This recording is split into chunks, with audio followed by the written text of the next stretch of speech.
اے اللہ میں نے جاڑے میں کمبل بانٹے تھے غریبوں کو، اے اللہ رات کا سناٹا تھا، کوئی غریب لیٹا ہوا تھا، میں نے جا کے کمبل اس کو اڑا دیا تھا، اے اللہ کوئی دیکھنے والا نہیں تھا، کوئی کیمرہ والا نہیں تھا، کوئی ریکارڈنگ کرنے والا نہیں تھا، اے اللہ میں نے تجھ کو راضی کرنے کے لیے، تجھ کو خوش کرنے کے لیے اس غریب کی مدد کی تھی، اے اللہ تو میری مغفرت فرما دے، اے اللہ تو میری مصیبت کو دور فرما دے۔ نتیش کمار کے ڈر سے کتنے لوگوں نے شراب پینا بند کر دیا، میرے پیارے ساتھیوں اللہ کے ڈر سے مسلمان شراب پینا بند نہ کر پایا۔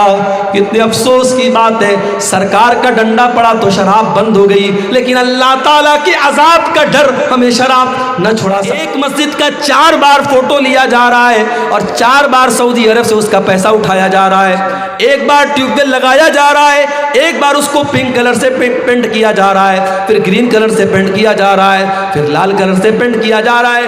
ٹیوب ویل تو ایک بار لگا لیکن اس کا پیسہ 5 بار اٹھایا جا رہا ہے۔ یہ 420 یہ اللہ کے دین کے نام پہ ہو رہی ہے، صدقہ خیرات کے نام پہ ہو رہی ہے، زکوٰۃ کے نام پر ہو رہی ہے۔ میرے پیارے ساتھیوں اس بے ایمانی کا حساب قیامت کے دن دینا پڑے گا۔ جو بے قصوروں کا خون بہاتے ہو، جو نردوش لوگوں کی ہتیا کرتے ہو، جاؤ کوئی میڈیا والوں کو قرآن کی آیت بتا دے، وَإِذَا تَوَلَّى سَعَىٰ فِي الْأَرْضِ لِيُفْسِدَ فِيهَا وَيُهْلِكَ الْحَرْثَ وَالنَّسْلَ۔ یہ منافقوں کی پہچان ہے، یہ مشرکوں کی پہچان ہے، یہ اللہ کے دشمنوں کی پہچان ہے۔ بچوں کو قتل کرنا، فساد مچانا، آتنک مچانا۔ اللہ کا ماننے والا کبھی آتنکوادی نہیں ہو سکتا، اللہ کا ماننے والا کبھی دہشت گرد نہیں ہو سکتا۔ جس فلسطین کے اندر اسرائیلیوں کو پناہ ملی، یہودیوں کو پناہ ملی، جب آج سے 50-60 سال پہلے، 70 سال پہلے جب ان کو ہٹلر نے مار مار کے بھگایا اور وہ لٹے کٹے پٹے یہودی، ان کو اگر کہیں سر چھپانے کی جگہ ملی، اسی فلسطین کے اندر ان کو جگہ ملی، تو آج انہوں نے ناجائز طریقے سے فلسطین کے بقیہ حصوں پر دھیرے دھیرے قبضہ کرنا شروع کر دیا، اور وہاں کے جوانوں اور بچوں اور عورتوں کا خون تب سے لے کر کے وہ آج تک۔ اگر آپ ٹیچر ہیں، آپ کی ذمہ داری بچوں کو پڑھانا ہے، پڑھانے کے ٹائم آپ بچوں کو پڑھانے کے بجائے موبائل میں لگے ہوئے ہیں، بچے شور مچا رہے ہیں، بچے کتاب پڑھ نہیں رہے اور ٹیچر موبائل میں لگا ہوا ہے، یہ امانت کے ساتھ خیانت ہے۔ پولیس کا کام کرائم کو روکنا ہے، پولیس والا بجائے کرائم کو روکنے کے اگر کرمنل لوگوں سے رشوت لینا شروع کر دے، اگر وہ گنڈوں اور بدماشوں سے ٹیکس لینے لگے، ان سے پیسہ لے کر کے ان کو چھوڑنے لگے، یہ پولیس کے عہدے کے ساتھ خیانت ہے۔ ان اللہ لا یحب من کان خوانا عظیما، اللہ کو خیانت کرنے والے لوگ پسند نہیں۔ اپنی محبوباؤں کے لیے ریچارج کروانے والے ہمارے منچلے نوجوان، وہ 100-200 روپے کا جو ریچارج کراتے ہیں اپنی کانوں کی لذت کے لیے اور بدکاری کے لیے، وہ بھی تیار رہے، مال کہاں پہ خرچ ہو رہا ہے حساب دینا پڑے گا۔ رات کے تقریباً 2:30 بجنے والے ہیں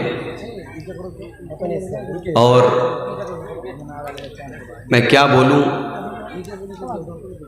یہ وقت ایسا ہے کہ مقرر کو تقریر کرنے سے زیادہ سامنے بیٹھی ہوئی پبلک کو کیسے روکا جائے، کیسے ان کی نیند کا اثر ختم کیا جائے، مقرر کے سامنے یہ چیلنج ہوتا ہے۔ اس لیے میری اپنی خواہش یہ ہوتی ہے کہ جلسوں میں بہترین ٹائم تقریر کرنے کا 11 سے 12 کے بیچ میں تقریر کا موقع ملے تو مقرر اپنے موضوع پر بات اچھے طریقے سے کر سکتا ہے۔ مگر سیمانچل کے جلسے ہم جانتے ہیں فجر کی اذان تک عام طور سے چلتے ہیں اور پردھان وقتا کو عام طور سے بالکل آخر میں ٹائم دیا جاتا ہے، اور جلسے والوں کی دلیل یہ ہوتی ہے کہ ہم آپ کو پہلے دے دیں گے تو پبلک چلی جائے، اور کئی جگہ تو ایسا بھی ہوتا ہے رات کو 2 بجے 2:30 بجے میں آیا، سامنے 10-20 لوگ بیٹھے ہوئے ہیں، باقی سب لوگ جا چکے ہیں۔ پہلے کا زمانہ الگ تھا، لوگوں کے پاس سواریاں نہیں تھی، سادن نہیں تھے۔ اب 95% لوگوں کے پاس اپنی سواریاں ہیں، اپنے سادن ہیں، اپنی بائک ہے، جو لوگ دور دراز سے آتے ہیں وہ نکل جاتے ہیں۔ اس لیے میرا مشورہ تو یہی ہے کہ اب دھیرے دھیرے پروگرام کا مزاج آپ 12 بجے تک کا بنائیے۔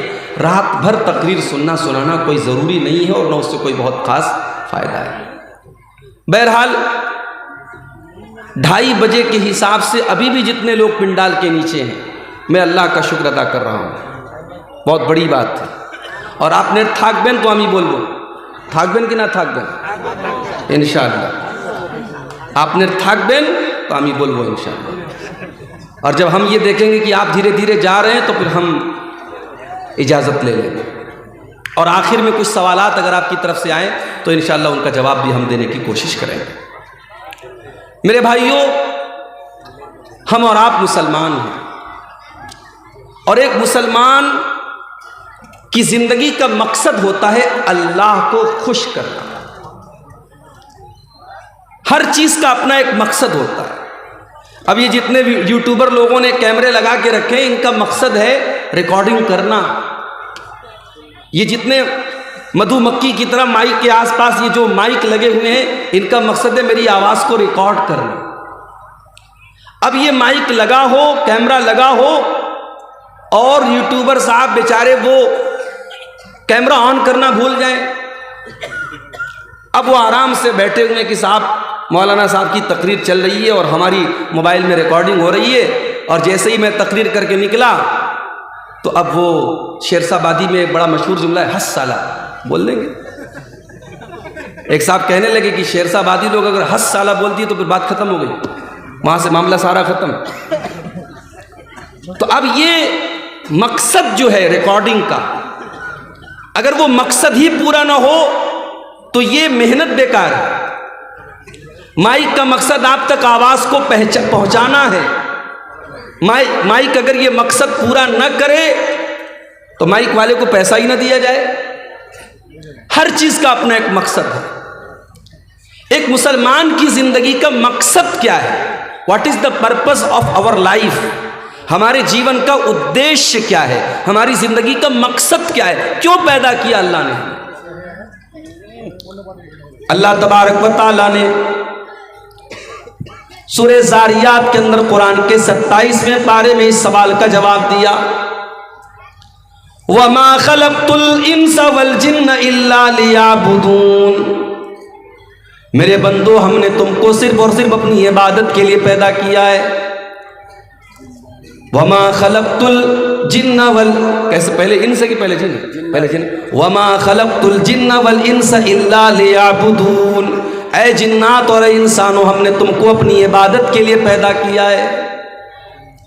اور قرآن کے 29ویں پارے میں اللہ تعالیٰ نے اس کو تھوڑا سا اور کھول دیا ہے، الذی خلق الموت والحیات لیبلوکم ایکم احسن عملا، میرے بندو ہم نے تمہارے جیون اور مرتیو کا جو نظام بنایا، تمہاری زندگی اور موت کا جو سسٹم بنایا، اس لیے بنایا ہم تمہاری پریچھا لینا چاہتے ہیں، ہم تمہارا امتحان لینا چاہتے ہیں، لیبلوکم ایکم احسن عملا، کہ تم میں کون اچھا عمل کرتا ہے، کون ایسا عمل کرتا ہے جو اللہ کو راضی کرنے والا، اللہ کو خوش کرنے والا ہے۔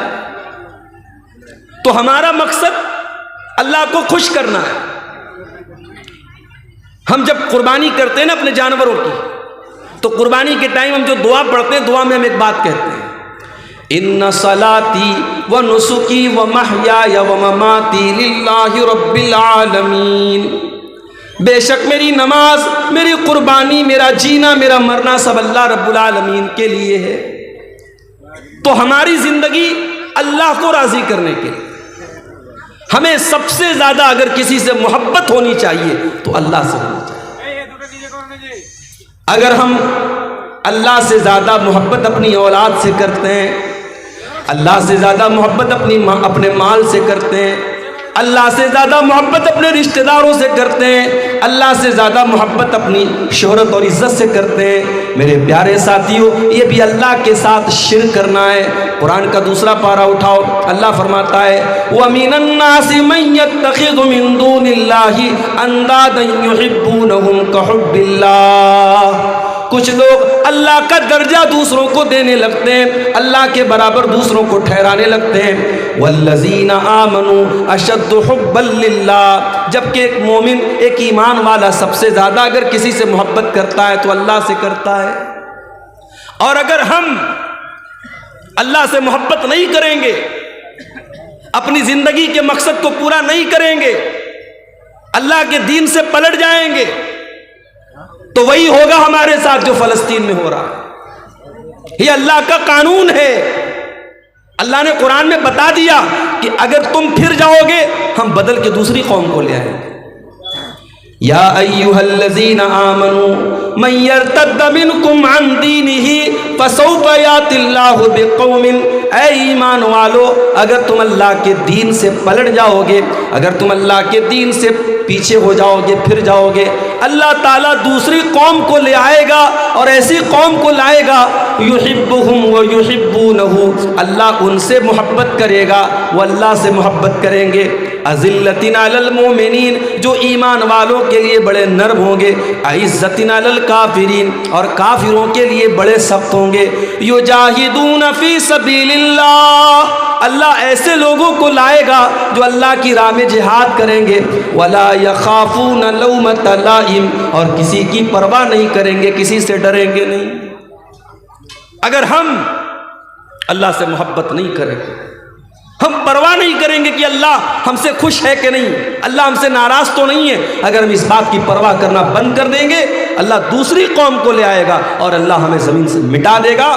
اور آج ہم کائنات میں یہ چیز میرے بھائیوں ہم دیکھ رہے ہیں۔ تو آج کی تقریر کا میرا موضوع کیا ہے؟ وہ کون سی ایسی چیزیں ہیں جو اللہ کو پسند نہیں ہیں، جن کا نام لے کر کے اللہ نے کہا کہ یہ کام مت کرنا، یہ کام مجھے پسند نہیں ہے، میں یہ کام پسند نہیں کرتا، اگر یہ کرو گے تو میں ناراض ہو جاؤں گا۔ بھائی محبت کرتے ہو نا اللہ سے، اگر اللہ سے محبت کرتے ہو تو پھر پرواہ کرنی پڑے گی کہ اللہ کو کیا پسند ہے اور کیا ناپسند ہے۔ تو آج ہماری تقریر کا ٹاپک ہے اللہ کو کیا ناپسند ہے، تو سنیں گے انشاءاللہ، اور صرف سننا نہیں ہے، انشاءاللہ عمل بھی کرنا ہے۔ جتنی چیزیں بیان کی جائیں گی قرآن کی روشنی میں اور حدیث کی روشنی میں بیان کی جائیں گی، اور نمبر سے میں بیان کروں گا، اور مقصد یہ ہے کہ ان چیزوں سے ہم اپنے آپ کو بچائیں، جن چیزوں کا نام لے کر کے اللہ نے کہا کہ یہ چیز ہمیں پسند نہیں ہے۔ آئیے قرآن کا دوسرا پارہ کھولتے ہیں۔ اللہ فرماتا ہے وَقَاتِلُوا فِي سَبِيلِ اللَّهِ الَّذِينَ يُقَاتِلُونَكُمْ، اے ایمان والو تم ان سے جنگ کرو جو تم سے جنگ کرتے ہیں، تم ان سے لڑائی کرو جو تم سے لڑائی کرتے ہیں۔ وَلَا تَعْتَدُوا، اور دیکھو لڑائی کے میدان میں حد سے تجاوز نہ کرنا، اللہ کی بنائی ہوئی حد کو پار نہ کرنا۔ ان اللہ لا يحب المعتدین، اللہ تعالی حد پار کرنے والوں کو پسند نہیں کرتا۔ دنیا والوں نے ایک اصول بنایا ہے، کیا اصول ہے؟ Everything is fair in love and war, پیار میں اور جنگ میں سب جائز ہے۔ دیکھو آج جنگ میں کیا ہو رہا ہے، ایک طرف حماس نے حملہ کیا اسرائیل پر اور 400-500 لوگوں کو مارا، میڈیا کی رپورٹس نے بتایا بچے بھی مرے، عورتیں بھی مرے۔ اسلام کے اکارڈنگ غلط ہے بچوں کو مارنا، عورتوں کو مارنا۔ جو جنگ کے میدان میں نہیں آیا، جو لڑ نہیں رہا ہے، اس کو نہیں مار سکتے۔ اگر حماس کے حملے میں بچے مرے ہم کنڈیم کرتے ہیں، اگر حماس کے حملے میں بے قصور مرے ہم مذمت کرتے ہیں، ہم نندا کرتے ہیں اس کی۔ مگر بدلے میں کیا ہوا؟ 500 کے بدلے میں 7000 لوگ اب تک مارے جا چکے، میڈیا کی رپورٹ کے مطابق۔ پورا شہر غازہ تباہ ہو چکا ہے، ہاسپٹلوں کے اوپر بمباری ہو رہی ہے، چھوٹے چھوٹے معصوم بچے مر رہے ہیں، اور دنیا کے کانوں پر کوئی فرق نہیں پڑ رہا ہے۔ تو میرے بھائی یہ جنگ ہے، جنگ میں لوگ کہتے ہیں سب جائز ہے، بچے مرے جائز ہے، عورتیں مرے جائز ہے۔ میرے نبی نے کیا فرمایا؟ میرے نبی جب جنگ کے میدان میں اپنے صحابہ کو بھیجتے ہیں تو کیا فرماتے ہیں؟ اغزو بسم اللہ، جاؤ اللہ کا نام لے کر کے لڑو۔ وقاتلوا فی سبیل اللہ، اور جاؤ تم اللہ کے راستے میں جا کر کے لڑو۔ ولا تقتلوا ولیدا، کسی بچے کو قتل نہ کرنا۔ ولا تقتلوا شیخا فانیا، کوئی ایسا بوڑھا انسان ہے جو جنگ کے میدان میں لڑ نہیں رہا ہے، جو میدان جنگ سے کنارے ہے، اس کو خبردار قتل نہ کرنا۔ ولا تغلوا، جنگ کے میدان میں بھی کسی کے ساتھ خیانت مت کرنا، کسی کے ساتھ دھوکہ مت کرنا، کسی کے ساتھ فراڈ مت کرنا۔ ولا تقطعوا شجرۃ، کسی پیڑ کو نہ کاٹنا، کسی عبادت گاہ کو مت گرانا، کسی کے پوجا استھل کو مت گرانا۔ یہ اسلام نے اصول بتائے، دنیا کا اصول ہے جنگ میں سب جائز ہے، میرے نبی کا اصول ہے نہیں، جنگ کے میدان میں بھی سب جائز نہیں ہے۔ وہی بات قرآن کہہ رہا ہے، اے ایمان والو، جب تم اپنے دشمنوں سے جنگ کرو، جب تم اپنے دشمنوں سے لڑائی کرو، ولا تعتدوا، تو حد پار مت کرو۔ اللہ تعالیٰ نے ہر چیز کی ایک حد بنائی۔ انسان جوان ہوتا ہے، لڑکا بالغ ہوتا ہے، لڑکی بالغ ہوتی ہے، اللہ نے دونوں کے اندر جنسی خواہش رکھی ہے، سیکسول ڈیزائر رکھا ہے، مرد کو عورت کی ضرورت ہے، عورت کو مرد کی ضرورت ہے۔ اللہ نے اس خواہش کو پورا کرنے کا جائز طریقہ نکاح کو بنایا، لڑکا لڑکی کا نکاح کر دیا جائے، ان کی خواہش کو صحیح طریقے سے پورا کیا جائے۔ اب وہی لڑکا اور وہی لڑکی اگر زنا کا راستہ اپنائے، اگر بدکاری کا راستہ اپنائے، اگر غلط لوگوں سے ریلیشن شپ قائم کرے، میرے پیارے ساتھیوں، یہی اللہ کی حد سے تجاوز کرنا ہے۔ اور اللہ فرماتا ہے وَلَا تَعْتَدُوا إِنَّ اللَّهَ لَا يُحِبُّ الْمُعْتَدِينَ، اللہ کی حد کبھی پار مت کرنا، اللہ حد پار کرنے والوں کو پسند نہیں کرتا ہے۔ آپ کے علاقے میں لڑکیوں کو حصہ دیتے ہیں وراثت میں؟ بولو بھائی، کیا لڑکی باپ کی وراثت میں حصہ پاتی ہے آپ کے علاقے میں؟ نہیں پاتی، میں جانتا ہوں نہیں پاتی ہے۔ کیوں؟ ارے ہم نے لڑکی کی شادی کر دی، جہیز لمبا چوڑا جہیز دے دیا، اب کیا وراثت میں حصہ بھی دے؟ یہ مینٹیلٹی ہے ہماری۔ باپ کا انتقال ہوا، ماں کا انتقال ہوا، ماں نے کپڑا چھوڑا، ماں نے زیورات چھوڑے، باپ نے زمین چھوڑی، باپ اور ماں کے اس سارے ترکے میں، ساری پراپرٹی میں قرآن کہتا ہے جس طریقے سے بیٹے کا حصہ ہے ویسے ہی بیٹی کا حصہ ہے۔ اور آج ہم پکے مسلمان، قرآن و حدیث پر عمل کرنے والے، ہمارے سماج میں بیٹی کا کوئی حق نہیں ہے۔ بیٹی مانگ لے تو سماج کہتا ہے کتنی بے غیرت لڑکی ہے، باپ کی جائیداد میں سے حصہ مانگ رہی ہے۔ اللہ تعالیٰ نے جب سورہ نساء کے اندر زمین اور جائیداد کے مسئلے بیان کیے، فرمایا تلک حدود اللہ، یہ میں جو حصہ ترکہ بیان کر رہا ہوں میرے بندو، یہ اللہ کی بنائی ہوئی حدیں ہیں، ان حدوں کو کبھی پار نہ کرنا، یہ اللہ کا بنایا ہوا قانون ہے، اللہ کے قانون کو تم کبھی نہ توڑنا۔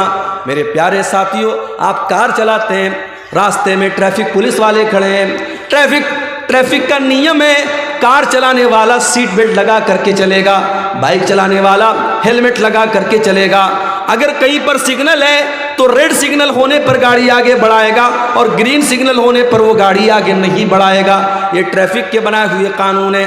ہم نے ٹریفک کا سگنل توڑ دیا، ہم نے ہیلمٹ نہیں لگایا، ہم نے کار چلانے کے ٹائم سیٹ بیلٹ نہیں لگایا، کیمرہ لگا ہوا ہے، آٹومیٹک کیمرہ لگا ہے، کیمرے میں فوٹو آ گیا کہ جناب آپ نے سیٹ بیلٹ نہیں لگایا، آپ نے ہیلمٹ نہیں لگایا۔ آج آٹومیٹک سسٹم ہو چکا ہے، آپ کے موبائل کے اوپر میسج آ گیا، آپ ہیلمٹ کے بغیر گاڑی چلا رہے تھے، 500 روپے کی پینالٹی لگ گئی۔ سیٹ بیلٹ کے بغیر آپ کار چلا رہے تھے، 1000 کی پینالٹی لگ گئی۔ آپ نے سگنل کراس کیا تھا، 500 روپے کی پینالٹی لگ گئی۔ آج دنیا والوں نے ٹریفک کے قانون کو توڑنے کے لیے پینالٹیاں بنائی ہیں، جرمانے بنائے ہیں۔ میرے پیارے ساتھیوں، اللہ تعالیٰ نے بھی شریعت میں بہت سارے قانون بنائے ہیں، بہت ساری لمٹس بنائی ہیں۔ اگر ہم ان قوانین کو توڑیں گے اللہ ہم سے ناراض ہوگا۔ اللہ پینالٹی تو نہیں لگائے گا لیکن اللہ تعالیٰ ناراض ہوگا، اور جب وہ ناراض ہوگا تو پھر ہمارا انجام بہت برا ہونے والا ہے۔ اسی لیے اللہ فرماتا ہے وَلَا تَعْتَدُوا إِنَّهُ لَا يُحِبُّ الْمُعْتَدِينَ، وہ لوگوں تم اللہ کی حد کو کبھی پار نہ کرنا، اللہ حد پار کرنے والوں کو پسند نہیں کرتا۔ آپ جانتے ہیں ایک مذہب ہے ہمارے ملک میں جین مذہب۔ جین مذہب کے لوگ کوئی گوشت نہیں کھاتے، وہ 100% شاکاہاری ہوتے ہیں، اور اتنا ہی نہیں، وہ جب چلتے ہیں تو ماسک لگا کے چلتے ہیں۔ کیوں؟ کیونکہ ان کا کہنا ہے جب ہم ہوا میں سانس لیتے ہیں تو بہت سارے کیڑے مکوڑے اور بہت سارے جراثیم اور کیٹانو ہمارے سانس لینے سے مر جاتے ہیں، تو ہم ماسک لگا لیتے ہیں تاکہ ان کی ہتیا نہ ہو۔ بہت سارے جین مذہب کے جو ان کے گرو ہوتے ہیں وہ ننگے رہتے ہیں، کیونکہ ان کے مذہب کے جو رہنما ہیں ان کی تعلیم ہے کہ کپڑا بھی مت پہنو، ننگے رہو۔ یہ جین مذہب کی تعلیم ہے۔ اسلام کی تعلیم کیا ہے؟ اسلام یہ کہتا ہے، اللہ قرآن میں کہتا ہے، یا ایھا الذین آمنوا لا تحرموا طیبات ما احل اللہ لکم، اے ایمان والو خبردار، جس چیز کو اللہ نے حلال کیا ہے تمہیں حرام کرنے کا کوئی ادھیکار نہیں ہے۔ ٹھیک ہے، کوئی شاکاہاری ہو سکتا ہے، کوئی مسلمان بھی ایسا ہو سکتا ہے اس کو گوشت پسند نہیں ہے، وہ سبزی کھاتا ہے، وہ دال کھاتا ہے، بہت اچھی بات ہے، کوئی مسئلہ نہیں، کوئی حرج کی بات نہیں۔ لیکن اگر وہ گوشت کو حرام سمجھتا ہے، وہ یہ سمجھتا ہے کہ گوشت کا کھانا صحیح نہیں ہے، یہ جیو ہتیا ہے، یہ جانوروں کا قتل ہے، یہ جانوروں کا خون بہانا ہے، کان کھول کر کے سن لو، اللہ فرماتا ہے، یا ایھا الذین آمنوا لا تحرموا طیبات ما احل اللہ لکم، اے ایمان والو، جو چیز اللہ نے تمہارے لیے حلال کی ہے، جو چیز اللہ نے جائز کی ہے، تم کون ہوتے ہو حرام کرنے والے؟ تم کون ہوتے ہو ناجائز کرنے والے؟ ولا تعتدوا، اے ایمان والو اللہ کی حد کو کبھی کراس نہ کرو، انہ لا یحب المعتدین، اللہ تعالی حد سے تجاوز کرنے والوں کو پسند نہیں کرتا۔ پتہ یہ چلا، اللہ نے اگر کسی چیز کو حرام کیا ہے ہم حلال نہیں کر سکتے، اور اللہ نے حلال کیا ہے ہم حرام نہیں کر سکتے۔ ایک مرتبہ اللہ کے نبی نے اپنے اوپر شہد کو حرام کر لیا، اپنی ایک بیوی کے کہنے پر۔ جب اس بیوی نے اللہ کے نبی سے کہا کہ اے اللہ کے نبی، آپ کے منہ سے مغافیر کی مہک آتی ہے، مغافیر ایک بدبودار پھول ہوتا تھا، اللہ کے پیارے نبی حضرت زینب کے یہاں سے شہد کھا کے آیا کرتے تھے، اور دوسری بیویوں کو پسند نہیں تھا، شہد کھانے کی وجہ سے دیر ہو جایا کرتی تھی۔ تو انہوں نے کہا اے اللہ کے نبی، آپ کے منہ سے مغافیر کی مہک آتی ہے۔ اللہ کے نبی نے اپنی بیوی کو راضی کرنے کے لیے یہ قسم کھا لی کہ میں آج کے بعد شہد نہیں کھاؤں گا، جب شہد کھانے سے میرے منہ سے مہک آتی ہے، جب شہد کھانے سے میرے منہ سے بدبو آتی ہے، میں آج کے بعد شہد نہیں کھاؤں گا۔ ایک نارمل سی بات تھی، نبی نے اپنے اوپر شہد کو حرام کر دیا، لیکن اللہ کے لیے یہ نارمل بات نہیں تھی۔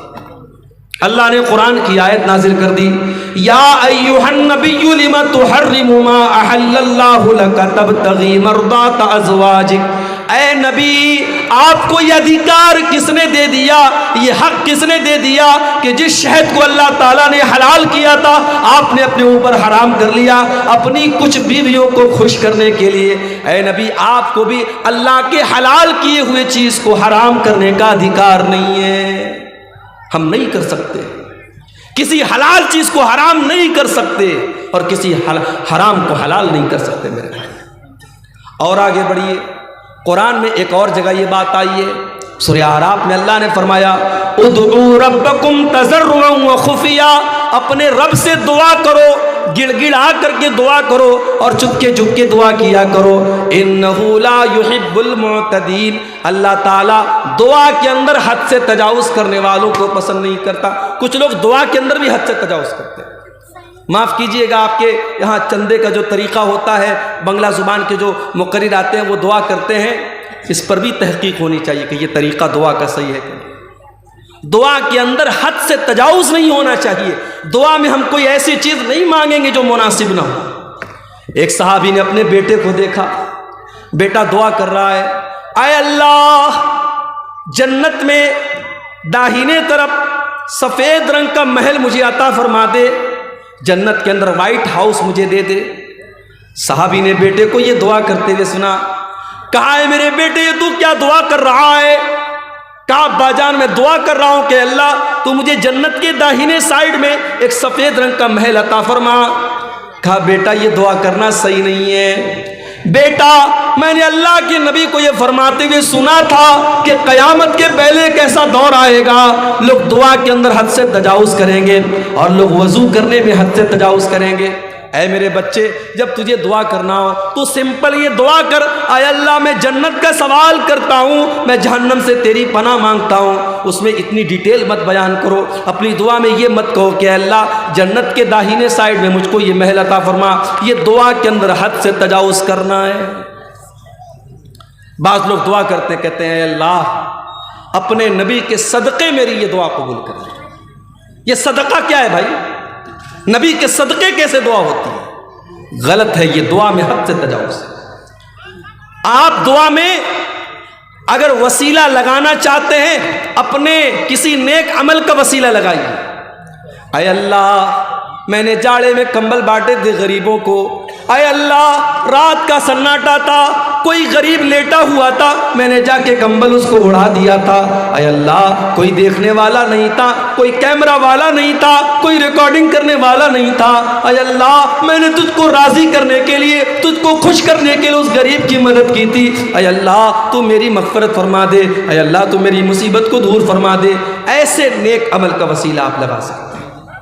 تو دعا کے اندر بھی حد سے تجاوز نہیں ہونا چاہیے۔ تو پہلی چیز جو اللہ تعالیٰ کو بہت ناپسند ہے میرے بھائیوں، وہ کیا ہے؟ حد سے تجاوز کرنا۔ اور آگے بڑھیے، اللہ کو دوسری چیز جو بہت زیادہ ناپسند ہے، قرآن کا دوسرا پارہ کھولو، اللہ فرماتا ہے وَإِذَا تَوَلَّا فِي الْأَرْضِ سَعَى۔ منافقوں کے بارے میں اللہ نے فرمایا کہ منافق آدمی جب زمین میں چلتا ہے تو وہ کیا کرتا ہے؟ لِيُفْسِدَ فِي الْأَرْضِ وَيُهْلِكَ الْحَرْثَ وَالنَّسْلَ وَاللَّهُ لَا يُحِبُّ الْفَسَادَ۔ وہ منافق آدمی، وہ مشرک آدمی، وہ زمین میں فساد مچاتا ہے، وہ لوگوں کو قتل کرتا ہے، وہ بچوں کو قتل کرتا ہے۔ وَاللَّهُ لَا يُحِبُّ الْفَسَادَ۔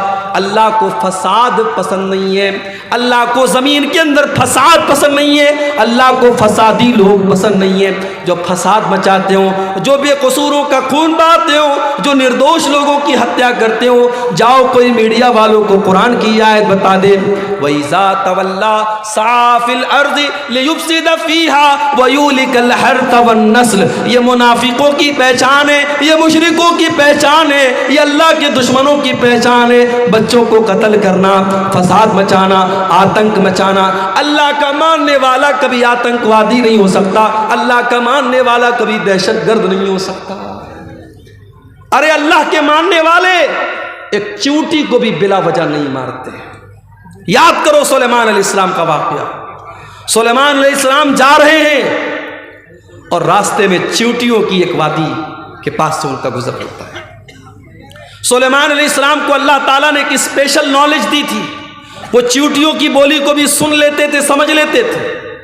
حَتَّى إِذَا أَتَوْا عَلَى وَادِ النَّمْلِ قَالَتْ نَمْلَةٌ يَا أَيُّهَا النَّمْلُ ادْخُلُوا مَسَاكِنَكُمْ۔ جب سلیمان کا لشکر چیونٹیوں کی وادی کے پاس سے گزرا تو چیونٹیوں کی رانی نے اپنی چیونٹیوں سے کہا، اے چیونٹیوں جلدی جلدی اپنے بل میں داخل ہو جاؤ۔ لا يَحْطِمَنَّكُمْ سُلَيْمَانُ وَجُنُودُهُ وَهُمْ لَا يَشْعُرُونَ۔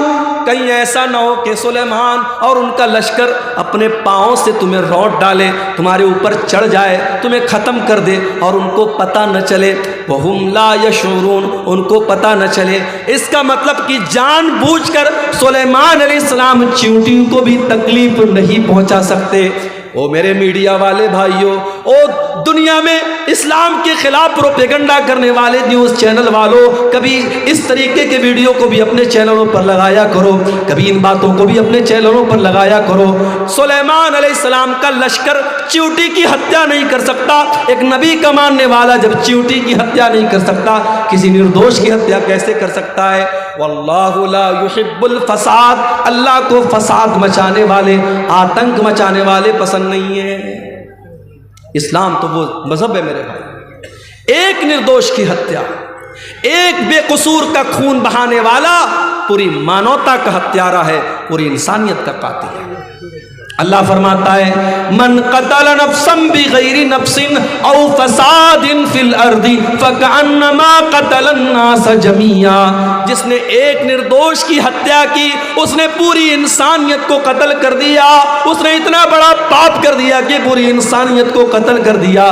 ومن احیاها فکأنما احیا الناس جميعا، اور ایک انسان کی جان بچانے والا پوری انسانیت کی جان بچانے والا ہے۔ میرے پیارے ساتھیوں، دنیا میں پہلا مرڈر کس نے کیا تھا؟ قابیل نے اپنے بھائی حابیل کا کیا تھا، اور عورت کے چکر میں کیا تھا، لڑکی کے چکر میں کیا تھا۔ عورت کے چکر میں قابیل نے حابیل کو قتل کیا تھا، دنیا کا پہلا مرڈر کیا تھا۔ اللہ کے نبی فرماتے ہیں اب قیامت تک جتنے مرڈر ہوں گے، جتنے قتل ہوں گے، ہر مرڈر اور ہر قتل کا ذمہ دار قابیل ہوگا، جو کہ پہلا قتل اس نے کیا تھا۔ پتہ یہ چلا کہ جو برائی کی شروعات کرتا ہے، جو کسی غلط کام کی شروعات کرتا ہے، اس کے اوپر قیامت تک اور جب تک وہ غلط کام ہوتا رہے گا اس کا وبال اس کے اوپر پڑتا رہے گا، اس کی سزا اس کو ملتی رہے گی۔ اس لیے برائی کرنے سے زیادہ خطرناک برائی کی اسٹارٹنگ کرنا ہے۔ حضرت لوط علیہ السلام کی جو قوم تھی، اغلام بازی کی اور لڑکے کا لڑکے کے ساتھ بدکاری کرنا اور مرد کا مرد کے ساتھ بدکاری کرنا، ان کی قوم کے پہلے یہ گندا کام دنیا میں کبھی نہیں ہوتا تھا۔ اس کام کی شروعات کی تھی حضرت لوط علیہ السلام کی قوم نے۔ اسی لیے جب حضرت لوط علیہ السلام نے اپنی قوم کو سمجھایا تو کہا تھا کہ اے میری قوم کے لوگوں، تم نے اس گندگی کی شروعات کی ہے، اور اگر یہاں سے یہ گندا کام شروع ہوا تو جب تک یہ گندا کام ہوتا رہے گا تمہیں اس کی سزا ملتی رہے گی۔ میرے پیارے ساتھیوں، اللہ تبارک و تعالیٰ کو فساد مچانے والے، آتنک مچانے والے، خون خرابہ کرنے والے لوگ پسند نہیں ہیں۔ واللہ لا یحب الفساد، اللہ کو فساد پسند نہیں۔ ارے اسلام کا تو یہ حال ہے، ہمارے پیارے نبی جب سن 8 ہجری میں مکہ میں داخل ہوئے، 10,000 کا لشکر آپ کے ساتھ ہے، مکہ کے اندر آپ بڑی فاتحانہ شان کے ساتھ داخل ہو رہے ہیں۔ یہ وہی مکہ ہے جہاں سے آپ کو نکالا گیا ہے، یہ وہی مکہ ہے جہاں اللہ کی بارگاہ میں سجدہ کرنا آپ کے لیے حرام کر دیا گیا، جہاں نماز کی حالت میں آپ کا گلا دبانے کی کوشش کی گئی، جہاں نماز کی حالت میں آپ کی گردن میں چادر ڈالی گئی، جہاں نماز کی حالت میں آپ کی گردن کے اوپر گندگی ڈالی گئی۔ یہ وہی مکہ ہے جہاں کے لوگوں نے غزوہ احد میں آپ کے چچا حمزہ کا کلیجہ چبایا۔ یہ وہی مکہ ہے جہاں کے لوگوں نے غزوہ احد میں آپ کو مارا تھا، آپ کے دانت توڑے تھے، آپ کے چہرے سے خون بہا تھا۔ یہ سارے واقعات آپ نے اپنی آنکھوں سے دیکھے ہیں۔ لیکن میرے پیارے ساتھیوں، آپ دیکھیے سن 8 ہجری میں جب اللہ کے نبی مکہ میں داخل ہوتے ہیں، آپ پہلے خانہ کعبہ کو سارے بتوں سے پاک کرتے ہیں، اور خانہ کعبہ کو بتوں سے پاک کرنے کے بعد جب آپ خانہ کعبہ کے دروازے پر کھڑے ہوتے ہیں تو آپ کیا کہتے ہیں؟ اے مکہ والو، اے قریش کے لوگوں، یہ بتاؤ تم اپنے محمد سے تمہیں کیا امید ہے؟ میں تمہارے ساتھ کیا سلوک کروں گا؟ سب بھیگی بلی بن جاتے ہیں، بڑے نرمی سے کہتے ہیں، بڑے پیار سے کہتے ہیں اے محمد صلی اللہ علیہ وسلم، آپ تو بڑے اچھے انسان ہیں، بڑے اچھے باپ کی اولاد ہیں، آپ سے اچھی ہی امید رکھتے ہیں۔ آپ نے فرمایا اذهبوا انتم الطلقاء لا تثریب علیکم اليوم، اذهبوا انتم الطلقاء، جاؤ آج محمد رسول اللہ کسی سے بدلہ نہ لیں گے، کسی سے انتقام نہ لیں گے، کسی کا خون نہ بہائیں گے، جاؤ تم سب کے سب آزاد ہو، محمد رسول اللہ کسی سے بدلہ نہ لیں گے۔ ظالم سے لیا ظلم کا بدلہ نہ کسی وقت، مارا بھی تو اخلاق کی تلوار سے مارا۔ میرے پیارے ساتھیوں، یہ میرے نبی کا کردار ہے۔ اس لیے نبی کا ماننے والا، اسلام کا کلمہ پڑھنے والا کبھی فسادی نہیں ہو سکتا، کبھی آتنکوادی نہیں ہو سکتا۔ جو آتنکوادی ہے، جو دہشت گرد ہے، وہ کان کھول کر کے سن لے، اس کا اسلام سے کوئی تعلق نہیں ہے۔ واللہ لا یحب الفساد، اللہ کو فساد بچانے والے لوگ پسند نہیں ہیں۔ اور آگے بڑھیے، تیسری چیز اللہ نے فرمایا سورہ آل عمران کے اندر، قل اطیعوا اللہ ورسولہ، قل اطیعوا اللہ والرسول، اے نبی آپ کہہ دیجئے اللہ کی اطاعت کرو اور رسول کی اطاعت کرو۔ فَإِن تَوَلَّوْا فَإِنَّ اللَّهَ لَا يُحِبُّ الْكَافِرِينَ، اور اے نبی اگر یہ لوگ اللہ کی اطاعت نہ کریں اور رسول کی اطاعت نہ کریں تو ان کو بتا دو کہ اللہ تعالیٰ کافروں کو پسند نہیں کرتا، کافروں کو پسند نہیں کرتا، اللہ کو کفر پسند نہیں ہے۔ کفر کا مطلب انکار، جو اللہ کو نہ مانے، جو رسول کو نہ مانے، جو اللہ کی کتابوں کو نہ مانے، جو اللہ کے نبیوں کو نہ مانے، جو اللہ کے فرشتوں کو نہ مانے، جو تقدیر کو نہ مانے، جو قیامت کے دن کو نہ مانے، جتنی چیزوں پر ایمان لانا ہے ان میں سے کسی چیز کو نہ ماننے والا، اس کے اندر ڈاؤٹ کرنے والا، ان کے اندر شک کرنے والا، وہ کافر ہو جاتا ہے، اور کافر کو اللہ تعالیٰ پسند نہیں کرتا۔ اللہ کو مومنوں سے محبت ہے، اللہ کو ایمان والوں سے محبت ہے، اللہ کافروں کو پسند نہیں کرتا۔ اللہ کو کفر سے اتنی نفرت ہے، اگر کوئی انسان کفر کی حالت میں مر جائے، اللہ فرماتا ہے وَلَلَّذِينَ يَمُوتُونَ وَهُمْ كُفَّارٌ، جو کفر کی حالت میں مر جائے اور مرنے کے ٹائم وہ توبہ کر لے، اس کی توبہ کا اللہ کیا کوئی مطلب نہیں ہے۔ جو کفر کی حالت میں مر گیا وہ ہمیشہ جہنم میں رہے گا۔ اللہ کا شکر ادا کیجئے میرے بھائی، ہم اور آپ ایمان والے ہیں، ہم اور آپ مسلمان ہیں۔ اگر ہم اور آپ مسلمان نہ ہوتے، ایمان والے نہ ہوتے، شاید ہم بھی کسی پتھر کے بت کے آگے آج سجدہ کر رہے ہوتے، شراب پی کر کے ناچ رہے ہوتے۔ یہ الگ بات ہے، بہار میں نتیش کمار صاحب نے شراب بندی کر رکھی ہے، لیکن اندر سے ٹیبل کے نیچے سے بڑی شراب پی جا رہی ہے بہار کے اندر۔ ابھی جھارکھنڈ سے میں آ رہا تھا، آج شام کو بھاگلپور سے وہاں میں نے جمعہ پڑھایا لال مٹیا میں، وہاں سے میں اسکارپیو سے آ رہا تھا۔ جیسے ہی بہار میں داخل ہوئی گاڑی، پولیس والے لیڈیز اور جینٹس گاڑی کو آ کے چیک کرنے لگے۔ میرے ساتھ بچے تھے، فیملی تھی، انہوں نے ٹارچ سے دیکھا ویکھا، چیک کیا، چلے گئے۔ میں نے ڈرائیور صاحب سے پوچھا یہ اتنی گاڑی چیک کیوں ہو رہی تھی؟ بولے شراب کا معاملہ ہوتا نا، شراب بندی، اس لیے وہ شراب چیک کر رہے تھے۔ پابندی ہے بہار کے اندر، مگر ہم سب جانتے ہیں کہ شراب پی جا رہی ہے، اور افسوس کی بات یہ ہے کہ بڑی تعداد میں مسلمان شراب پیتا ہے۔ کتنے مسلمان ہیں جو بغیر شراب پی اپنے گھر میں داخل نہیں ہوتے؟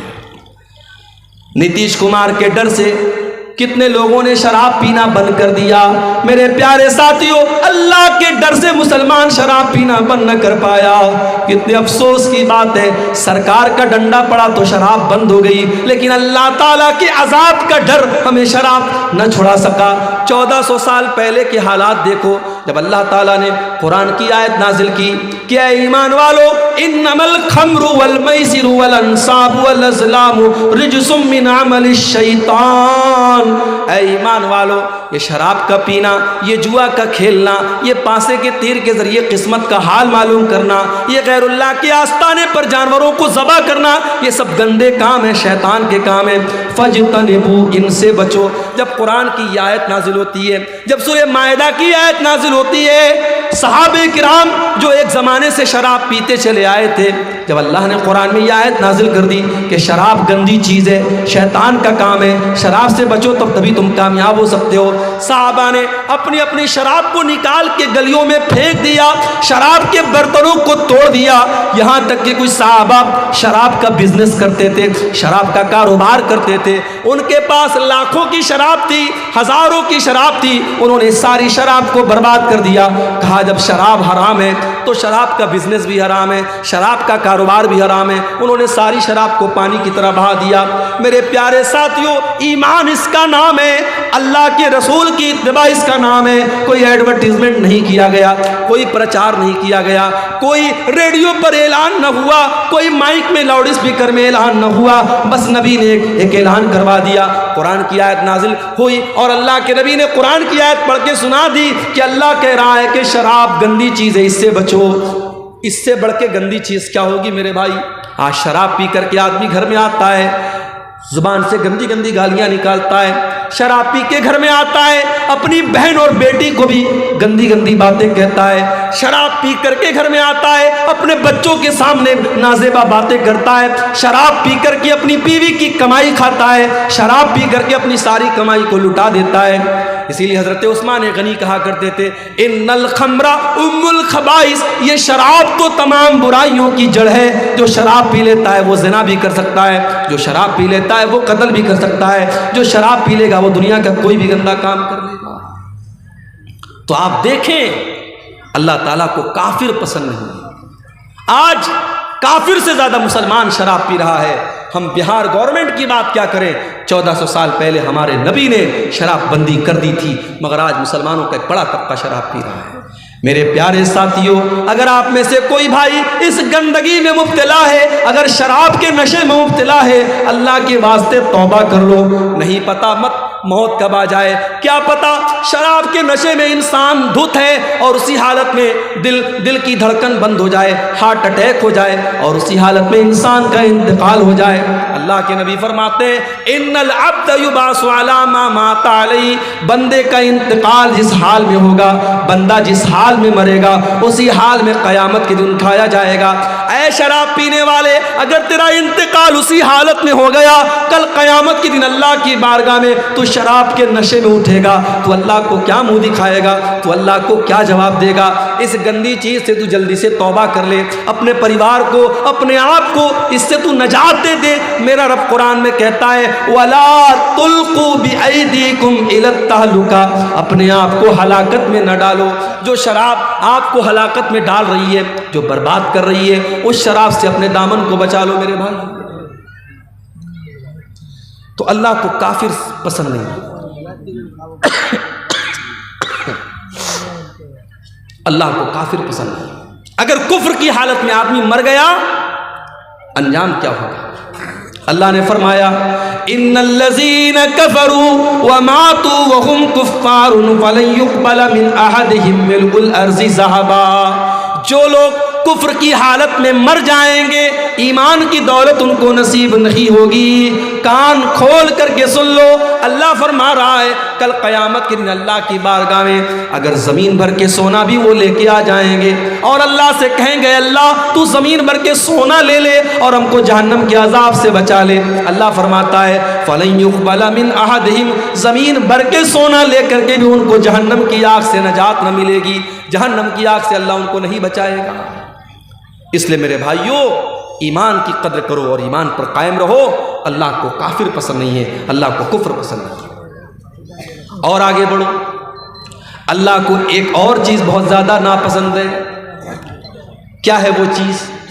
وَلَا تُجَادِلْ عَنِ الَّذِينَ يَخْتَانُونَ أَنفُسَهُمْ، اے نبی، اے میرے پیارے نبی، آپ ان لوگوں کا ڈیفینس مت کیجئے، ان لوگوں کا بچاؤ مت کیجئے، ان لوگوں کی طرف سے آپ بحث مت کیجئے جو اپنے آپ کے ساتھ خیانت کرتے ہیں۔ ان اللہ لا يحب من کان خوانا اثیما، اللہ تعالیٰ ایسے لوگوں سے محبت نہیں کرتا ہے جو خیانت کرنے والے ہوں۔ خیانت اللہ کو پسند نہیں ہے۔ خیانت کس کو بولتے ہیں بھائی؟ امانت کا الٹا ہے خیانت۔ امانت یہ ہے کہ آپ کو جو ذمہ داری دی جائے آپ اس ذمہ داری کو صحیح طریقے سے ادا کریں۔ اگر آپ ٹیچر ہیں، آپ کی ذمہ داری بچوں کو پڑھانا ہے، پڑھانے کے ٹائم آپ بچوں کو پڑھانے کے بجائے موبائل میں لگے ہوئے ہیں، بچے شور مچا رہے ہیں، بچے کتاب پڑھ نہیں رہے اور ٹیچر موبائل میں لگا ہوا ہے، یہ امانت کے ساتھ خیانت ہے۔ پولیس کا کام کرائم کو روکنا ہے، پولیس والا بجائے کرائم کو روکنے کے اگر کرمنل لوگوں سے رشوت لینا شروع کر دے، اگر وہ گنڈوں اور بدماشوں سے ٹیکس لینے لگے، ان سے پیسہ لے کر کے ان کو چھوڑنے لگے، یہ پولیس کے عہدے کے ساتھ خیانت ہے۔ ان اللہ لا يحب من کان خوانا عظیما، اللہ کو خیانت کرنے والے لوگ پسند نہیں ہیں۔ اس لیے امانت میں خیانت سے بچو میرے بھائی۔ جو بھی امانت اور جو بھی ذمہ داری آپ کے کندھے پر ڈالی گئی ہے اس ذمہ داری کو صحیح طریقے سے رکھو۔ ہمارے کچھ بھائیوں نے ہم کو بتایا اسی بہار کی سرزمین پر، اسی جھارکھنڈ کی سرزمین پر یہ کام بھی ہو رہا ہے۔ ایک مسجد کا 4 بار فوٹو لیا جا رہا ہے اور 4 بار سعودی عرب سے اس کا پیسہ اٹھایا جا رہا ہے۔ ایک بار ٹیوب ویل لگایا جا رہا ہے، ایک بار اس کو پنک کلر سے پینٹ کیا جا رہا ہے، پھر گرین کلر سے پینٹ کیا جا رہا ہے، پھر لال کلر سے پینٹ کیا جا رہا ہے۔ ٹیوب ویل تو ایک بار لگا لیکن اس کا پیسہ 5 بار اٹھایا جا رہا ہے۔ یہ 420 یہ اللہ کے دین کے نام پہ ہو رہی ہے، صدقہ خیرات کے نام پہ ہو رہی ہے، زکوٰۃ کے نام پر ہو رہی ہے۔ میرے پیارے ساتھیوں، اس بے ایمانی کا حساب قیامت کے دن دینا پڑے گا، ان علماء کو بھی دینا پڑے گا، ان مشروعات کا کام کرنے والوں کو بھی دینا پڑے گا جو آج امت کے پیسے کے ساتھ اتنی بڑی خیانت کر رہے ہیں۔ آج کتنی مسجدیں جو باہر سے فنڈ آیا 30 لاکھ کا، لیکن اس میں دیا گیا صرف 10 لاکھ روپئے اور میٹیریل کو بالکل ہلکا کر دیا گیا۔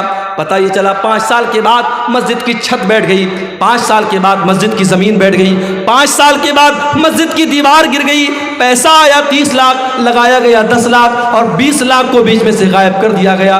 میرے پیارے ساتھیوں، کیا یہ خیانت نہیں ہے؟ ان اللہ لا يحب من کان خوانا اثیما، اللہ تعالیٰ خیانت کرنے والوں کو پسند نہیں کرتا۔ اور ایک بات اور کہنا چاہتا ہوں، یہاں بہت سارے ہمارے بزرگ بھائی بھی بیٹھے ہیں، اولاد والے بیٹھے ہیں، ہماری کچھ مائیں بھی بیٹھی ہوں گی، وہ مائیں ہیں جن کی گھر میں بیٹیاں ہیں۔ اگر آپ ایک بیٹی کی ماں ہیں، اگر آپ ایک بیٹے کے باپ ہیں، یہ بیٹے اور بیٹی بھی آپ کے کندھے پر اللہ کی امانت ہے۔ اللہ نے اگر آپ کو اولاد دیا ہے، اللہ اولاد کے بارے میں سوال کرے گا۔ اللہ کے نبی فرماتے ہیں کلکم راع و کلکم مسئول عن رعیتہ، او لوگو تم سب کے سب ذمہ دار ہو اور تم سے تمہاری ذمہ داری کے بارے میں سوال کیا جائے گا۔ فالرجل راع علی اہل بیتہ، انسان اپنے گھر والوں کا ذمہ دار ہے، اپنی فیملی کا ذمہ دار ہے، اپنے پریوار کا ذمہ دار ہے، اور انسان سے اس کے پریوار کے بارے میں سوال کیا جائے گا۔ والمرأۃ راعیۃ علی بیت زوجہا، اور عورت اپنے گھر کی ذمہ دار ہے۔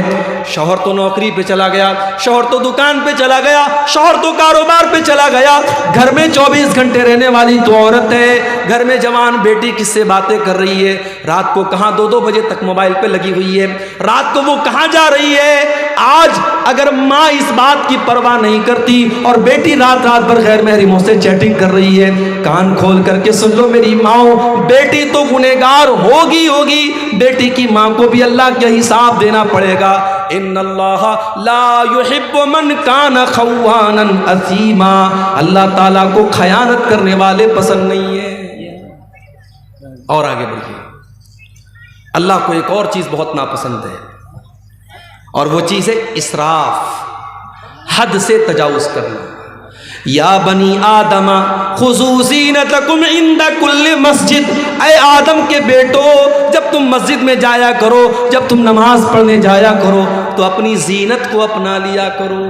لوگ اکثر یہ سوال کرتے ہیں شیخ صاحب نماز میں ٹوپی کا لگانا کیسا ہے؟ بھائی صاحب ٹوپی کا لگانا فرض نہیں ہے، ٹوپی کا لگانا واجب نہیں ہے، ٹوپی کا لگانا سنت نہیں ہے، مگر ٹوپی ہمارے کلچر کا ایک حصہ ہے۔ ہمارے دیش میں، ہمارے ملک میں مسلمان کی پہچان ہوتی ہے ٹوپی سے، ہمارے کلچر کا، ہماری سنسکرتی کا، ہماری تہذیب کا ایک حصہ ہے۔ آپ شادی میں ٹوپی لگا رہے ہیں، آپ جنازے میں ٹوپی لگا رہے ہیں، اور مسجد میں آپ آتے ہیں تو جان بوجھ کے آپ کھلے سر نماز پڑھ رہے ہیں، یہ مناسب نہیں ہے۔ اللہ قرآن میں کہتا ہے یا بنی آدم خذوا زینتکم عند کل مسجد، اے بنی آدم، اے آدم کی اولاد، جب تم مسجد میں جایا کرو، جب تم نماز پڑھنے جایا کرو تو اپنی زینت کو اپنا لو، ایسا لباس پہنو جس لباس کو پہن کر کے تم اچھے لگو۔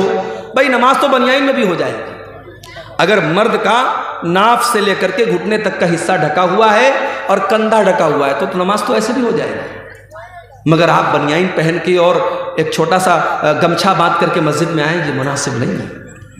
آپ اس ڈریس میں آئیں جو آپ کی بہترین ڈریس ہے، جس ڈریس میں آپ اچھے لوگوں کے پاس اٹھتے ہیں، بیٹھتے ہیں۔ اللہ کہہ رہا ہے اے آدم کی اولاد، جب تم مسجد میں آؤ تو اپنی زینت کو اپنا لو۔ وَكُلُوا وَاشْرَبُوا، اور خوب کھاؤ خوب پیو، وَلَا تُسْرِفُوا، لیکن کھانے اور پینے میں حد سے تجاوز نہ کرو، اسراف نہ کرو، فضول خرچی نہ کرو۔ إِنَّهُ لَا يُحِبُّ الْمُسْرِفِينَ، اللہ تعالیٰ فضول خرچی کرنے والوں کو پسند نہیں کرتا۔ ایک مرتبہ میرا پروگرام تھا کلکتہ میں، مٹیا برج ایک علاقہ ہے، وہاں بڑا اچھا علاقہ ہے، مسلمانوں کی بڑی آبادی ہے، اور ماشاءاللہ سب پیسے والے لوگ ہیں، سب بزنس مین لوگ ہیں۔ میں گیا، میرا پروگرام تھا، تو وہاں ایک مسلمان سیٹھ جی تھے، مجھے لوگوں نے بتایا کہ ان کی بیٹی کی شادی ہوئی تو انہوں نے 5 کروڑ روپے کا زیور اپنی بیٹی کو بنا کے دیا۔ 5 کروڑ روپے کا زیور انہوں نے اپنی بیٹی کو دیا، یہ دکھانے کے لیے صاحب میں بہت پیسے والا آدمی۔ بھائی دولت ہے تمہارے پاس، اس کا مطلب یہ نہیں ہے کہ تم اس کو جہاں چاہے اور جیسے چاہو اڑا دو۔ اس امت میں آج کتنی غریب بہنیں ہیں جو اپنے بچوں کا خرچ چلانے کے لیے دوسروں کے گھر میں جا کے صفائی کا کام کرتی ہیں، برتن مانجتی، تب ان کا پریوار چلتا ہے۔ اس امت میں آج بھی کتنے بچے ہیں جو ایک ٹائم کا کھانا کھاتے، دوسرے ٹائم کا کھانا انہیں نصیب نہیں ہوتا۔ اس امت میں آج بھی کتنے لوگ ہیں جن کے سر پر چھت نہیں ہے، جن کے پاس اپنا مکان نہیں ہے، جو سڑکوں اور چوراہوں پر رات میں کھلے آسمان کے نیچے رات گزارتے ہیں۔ جس امت کا یہ حال ہو، جس قوم کا یہ حال ہو، اس قوم کے لوگ، اس قوم کے امیر امراء 5 کروڑ روپے کے زیورات اپنی بیٹیوں کو شادی میں دے رہے ہیں، پورے زیورات سے اپنی بیٹی کو لاد دے رہے ہیں۔ کیا یہ فضول خرچی نہیں ہے میرے باپ؟ اللہ کے نبی فرماتے ہیں قیامت کے دن انسان لا تزول قدم ابن آدم من عند ربہ یوم القیامہ، قیامت کے دن انسان 5 سوالوں کا جواب دیے بغیر اپنی جگہ سے ٹس سے مس نہیں ہو سکتا۔ 5 سوالوں کا جواب سب کو دینا ہے، مجھے بھی دینا ہے، آپ کو بھی دینا ہے، عالم کو بھی دینا ہے، جاہل کو بھی دینا ہے، عام آدمی کو بھی دینا ہے، اور VIP کو بھی دینا ہے۔ 5 سوالوں کا جواب سب کو دینا ہے۔ پہلا سوال عن عمرہ فیما افنا، تو نے اپنی زندگی کو کہاں گزارا۔ دوسرا سوال وعن شبابہ فیما ابلا، تو نے اپنی جوانی کو کہاں گزارا۔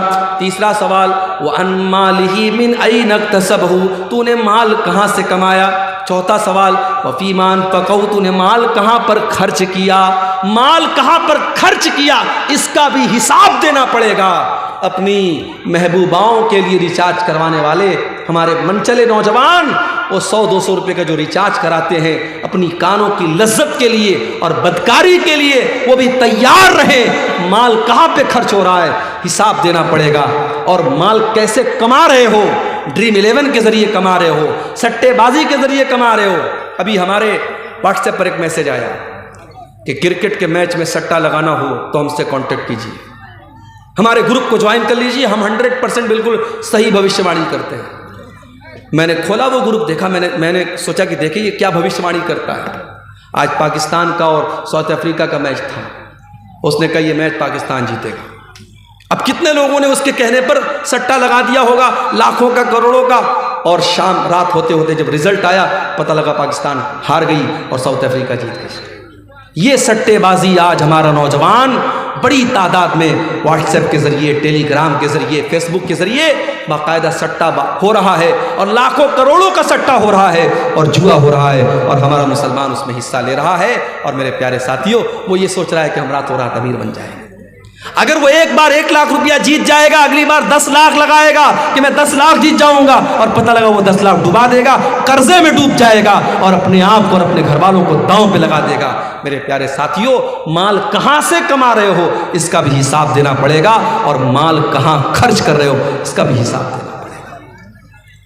تو فضول خرچی کرنے والے، ناجائز پیسہ اڑانے والے، اور اپنی جائز خواہشات پر بھی لمٹ سے زیادہ خرچ کرنے والے، اس کو اسراف کہتے ہیں، اور اللہ اسراف کرنے والوں کو پسند نہیں کرتا ہے۔ اور آگے بڑھیے میرے پیارے ساتھیوں، واللہ لا يحب الظالمین، اللہ تعالیٰ ظلم کرنے والوں کو پسند نہیں کرتا، ظلم کرنے والوں سے محبت نہیں کرتا، ظلم اللہ کو پسند نہیں کرتا۔ ظالم کان کھول کر کے سن لے، ظلم کا انجام برا ہونے والا ہے، ظلم زیادہ دیر تک چلنے والا نہیں۔ جس فلسطین کے اندر اسرائیلیوں کو پناہ ملی، یہودیوں کو پناہ ملی، جب آج سے 50-60 سال پہلے، 70 سال پہلے جب ان کو ہٹلر نے مار مار کے بھگایا اور وہ لٹے کٹے پٹے یہودی، ان کو اگر کہیں سر جھکانے کی، سر چھپانے کی جگہ ملی، اسی فلسطین کے اندر ان کو جگہ ملی، تو آج انہوں نے ناجائز طریقے سے فلسطین کے بقیہ حصوں پر دھیرے دھیرے قبضہ کرنا شروع کر دیا، اور وہاں کے جوانوں اور بچوں اور عورتوں کا خون تب سے لے کر کے وہ آج تک بہا رہے ہیں۔ اللہ نے ایسے ہی اس قوم کو مغضوب علیہم نہیں کہا ہے، یہ مغضوب علیہم قوم ہے، اس قوم پر اللہ کا غضب اترا ہے۔ میرے پیارے ساتھیوں، یہ ظلم ہو رہا ہے جو آج ہم فلسطین کی سرزمین پر دیکھ رہے ہیں، اور کان کھول کر کے سن لو، ظلم کا انجام کبھی بھی اچھا ہونے والا نہیں ہے۔ اللہ کے نبی فرماتے ہیں اتقوا الظلم فإن الظلم ظلمات یوم القیامہ، ظلم کرنے سے بچو، قیامت کے دن ظلم کرنے والا اندھیروں میں رہے گا۔ ظلم کرنے والے کو لائٹ نصیب نہیں ہوگی۔ کبھی رات میں جب آپ کار چلا رہے ہو یا بائک چلا رہے ہو، اور بالکل جنگل میں سنسان راستے میں آپ جا رہے ہو، اچانک اپنی بائک کی لائٹ آپ بند کر دیجیے، اپنی کار کی ہیڈ لائٹ آپ بند کر دیجیے، 10 سیکنڈ کے لیے آپ ڈر جائیں گے میرے بھائی، آپ ڈر جائیں گے۔ چاروں طرف خوب اندھیرا ہو اور آپ کے پاس کوئی لائٹ نہ ہو، کوئی روشنی نہ ہو، آپ ایک قدم چل نہیں سکتے، قیامت کا دن ہوگا، وہ انسان کتنا بد نصیب ہوگا جس کو روشنی نصیب نہیں ہوگی۔ اللہ نے کہا ظالم کو قیامت کے دن کوئی روشنی نصیب نہیں ہوگی۔ دنیا میں جتنا ظلم کرنا ہے کر لو، طاقت کا نشہ، کرسی کا نشہ، پاور کا نشہ، جتنا اس نشے پر اڑنا ہے اڑ لو، مگر یاد رکھو ناؤ کاغذ کی صدا چلتی نہیں، ظلم کی ٹہنی کبھی پھلتی نہیں۔ اللہ کو ظلم کرنے والے لوگ پسند نہیں ہیں میرے پیارے ساتھیوں۔ اس کائنات کا میں اللہ کا یہ نظام اور اللہ کی یہ سنت رہی ہے، اللہ کا قانون رہا ہے۔ اللہ نے مشرک اور کافر کو حکومت دی ہے، لیکن اللہ نے ظالم کو حکومت میں نہیں رہنے دیا ہے۔ ظالم کا انجام بڑا بھیانک ہوا ہے۔ برسوں ہزاروں برس پہلے فرعون نام کا ایک ظالم تھا جس نے چھوٹے چھوٹے بچوں کو قتل کروایا تھا۔ جب اس کے دربار میں کسی کاہن نے، کسی جادوگر نے کہا تھا، کسی بھوشیوانی کرنے والے نے کہا تھا کہ اے فرعون تیری حکومت میں ایک بچہ پیدا ہونے والا ہے جو آگے چل کر کے تیری حکومت کو ختم کرے گا، تو وہ فرعون جو اپنے آپ کو خدا کہتا تھا، اپنے آپ کو رب کہتا تھا، اس نے آرڈر دے دیا اور چھوٹے چھوٹے بچوں کو قتل کروانے کا حکم دے دیا۔ مگر اللہ کو اس ظالم کو ختم کرنا تھا، اللہ نے ایسا پلان بنایا، اللہ نے ایسی تدبیر بنائی کہ اسی ظالم کے گھر میں حضرت موسیٰ علیہ السلام اسی کے پیسے سے پرورش پاتے ہیں، اور پھر آگے چل کے حضرت موسیٰ علیہ السلام جب اللہ کے نبی بنتے ہیں اور فرعون کو دعوت دیتے ہیں اور فرعون حضرت موسیٰ کی دعوت کو ٹھکرا دیتا ہے، تو انجام کتنا بھیانک ہوتا ہے کہ دریائے قلزم میں پانی کے اندر فرعون ڈوب کر کے مر جاتا ہے۔ میرے پیارے ساتھیوں، ظالم کا انجام بہت ہی بھیانک ہونے والا ہے۔ واللہ لا يحب الظالمین، اللہ کو ظلم کرنے والے لوگ پسند نہیں ہیں۔ اور آگے بڑھیے، اللہ کو تکبر کرنے والے، گھمنڈ کرنے والے، اہنکار کرنے والے لوگ بھی پسند نہیں ہیں۔ حضرت لقمان اپنے بچے کو نصیحت کرتے ہیں تو کیا کہتے ہیں؟ وَلَا تُصَعِّرْ خَدَّكَ لِلنَّاسِ وَلَا تَمْشِ فِي الْأَرْضِ مَرَحًا، اے میرے بچے تو گال پھلا کر کے لوگوں سے نہ ملا کر اور زمین میں اکڑ کر کے نہ چلا کر، اِنَّ اللَّهَ لَا يُحِبُّ مَنْ كَانَ مُخْتَالًا فَخُورًا، اللہ تعالیٰ گھمنڈی لوگوں سے محبت نہیں کرتا، گھمنڈی لوگوں کو پسند نہیں کرتا، گھمنڈی لوگ اللہ کو پسند نہیں ہیں۔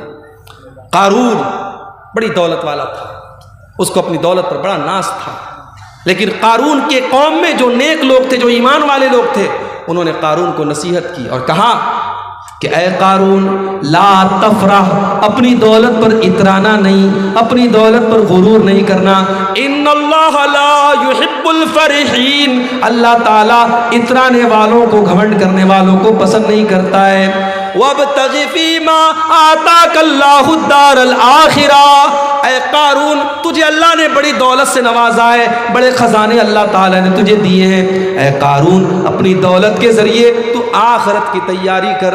او میرے پیارے ساتھیوں، آج اللہ نے آپ کو دولت والا بنایا ہے، اپنی دولت کو اللہ کے راستے میں خرچ کیا کرو، مسجدوں میں دیا کرو، مدرسوں میں دیا کرو، کار خیر میں دیا کرو، اپنی آخرت بنایا کرو۔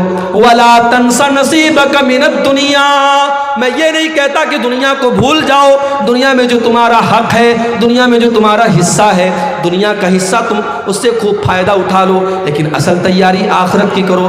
وَلَا تَبْغِ الْفَسَادَ فِي الْأَرْضِ، اور قارون سے اس کی قوم کے لوگوں نے کہا کہ اے قارون تو زمین میں فساد مچانے کی کوشش نہ کرنا، اللہ تعالیٰ فسادی لوگوں کو پسند نہیں کرتا۔ تو تکبر اور گھمنڈ یہ اللہ کو پسند نہیں ہے میرے بھائی۔ دنیا میں جس نے تکبر کیا، جس نے گھمنڈ کیا، اس کا انجام بڑا بھیانک ہوا۔ ابلیس نے تکبر کیا، اللہ کی بارگاہ سے دھتکارا گیا۔ قارون نے تکبر کیا، اس کے محل کو زمین میں دھسا دیا گیا۔ فرعون نے تکبر کیا، اس کو پانی میں ڈوبا کر کے مار دیا گیا۔ نمرود نے تکبر کیا، ایک معمولی مچھر نے اس کا کام ختم کر دیا۔ قوم عاد نے تکبر کیا، قوم سمود نے تکبر کیا، اللہ نے پٹک پٹک کر کے ان کو بے جان کر دیا۔ میرے بھائیوں، تکبر کا انجام بڑا ہی بھیانک ہوتا ہے، اور تکبر کرنے والا اور گھمنڈ کرنے والا اللہ کو پسند نہیں ہے۔ اب یہاں ایک سوال پیدا ہوتا ہے، مولوی صاحب نے شیروانی پہنی ہے، سامنے ایک لنگی والا آ گیا، لنگی پہنے ہے، بنیان پہنے ہے۔ اب مولوی صاحب کے دل میں فیلنگ آئی کہ یار میں 10,000 روپے کا کپڑا پہنا ہوں، یہ 500 روپے کا کپڑا پہنا ہے۔ مولوی صاحب کے اندر ایک فیلنگ آئی، حاجی صاحب کے اندر ایک فیلنگ آئی کہ میں پیسے والا آدمی ہوں، میرا کپڑا اس کے کپڑے سے اچھا ہے۔ تو کیا اچھا کپڑا پہننا یہ حرام ہے؟ اگر ہم پیسے والے ہیں، دولت والے ہیں، تو کیا ہم مہنگا کپڑا نہیں پہن سکتے، اچھا کپڑا نہیں پہن سکتے؟ ایسا کوئی مسئلہ نہیں۔ آپ اگر پیسے والے ہیں، آپ اگر دولت والے ہیں، تو آپ اچھا کپڑا پہن سکتے ہیں، بلکہ پہننا چاہیے۔ پھٹا پرانا کپڑا پہننا یہ دینداری نہیں ہے۔ بہت سے لوگ اس کو سمجھتے ہیں پیسہ بہت ہے، دولت بہت ہے، لیکن ہمیشہ پھٹا پرانا کپڑا پہن کر کے بالکل عجیب و غریب شکل بنائے رہیں گے اور کہیں گے صاحب پیسہ تو ہے، مگر ہمارا اسلام یہ کہتا ہے کہ سمپل رہو۔ سمپل رہنا ایک الگ چیز ہے، اور اپنی دولت ہونے کے باوجود پھٹا پرانا میلا کچیلا کپڑا پہننا یہ الگ چیز ہے۔ اللہ کے نبی کے ایک صحابی آئے، اللہ کے نبی نے دیکھا کہ بڑی ان کے کپڑے بڑے میلے کچیلے ہیں۔ آپ نے کہا دولت ہے تمہارے پاس، پیسہ ہے تمہارے پاس؟ کہا اے اللہ کے نبی بہت دولت ہے، اتنی بکریاں ہیں میرے پاس، اتنے اونٹ ہیں میرے پاس، اتنے غلام ہیں میرے پاس، بہت دولت ہے، بہت پیسہ ہے۔ اللہ کے نبی نے فرمایا ان آتاک اللہ مالا فلیرا اثر نعمت اللہ علیک۔ اے میرے صحابی، اگر اللہ نے تم کو دولت سے نوازا ہے تو دولت کا اثر تمہارے اوپر ظاہر ہونا چاہیے۔ اچھا کپڑا پہنا کرو، اپنی حیثیت کے مطابق کپڑا پہنا کرو۔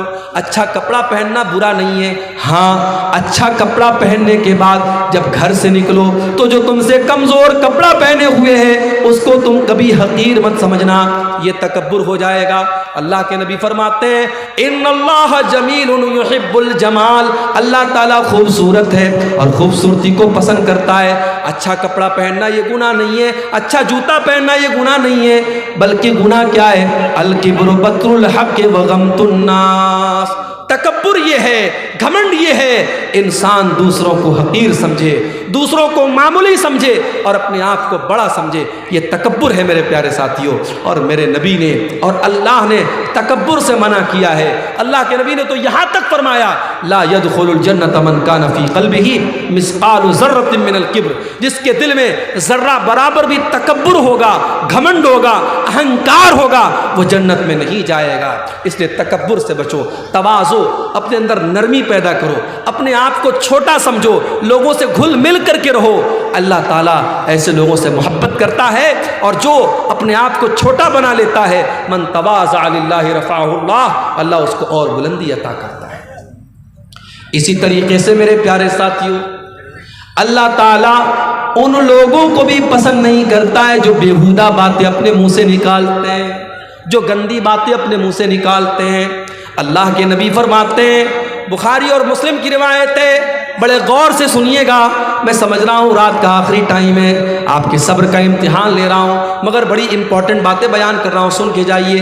اللہ کے نبی فرماتے ہیں کہ ان اللہ لیبغض الفاحش البذیء، اللہ تعالیٰ ایسے لوگوں سے نفرت کرتا ہے، ایسے لوگوں کو پسند نہیں کرتا ہے جو فاحش ہوتے ہیں اور جو بذیء ہوتے ہیں۔ فاحش اور بذیء کس کو کہتے ہیں؟ جس کی زبان گندی ہوتی ہے، جو زبان سے گالی بکتا ہے، جو زبان سے بیہودہ باتیں کرتا ہے، اللہ ایسے لوگوں کو پسند نہیں کرتا ہے۔ میرے پیارے ساتھیوں، زبان کی حفاظت کرو، گالی گلوچ سے اپنے آپ کو بچاؤ۔ آج باپ گالی دیتا ہے، بچے اس سے گالی سیکھتے ہیں، بچیوں کی تربیت پر اثر پڑتا ہے۔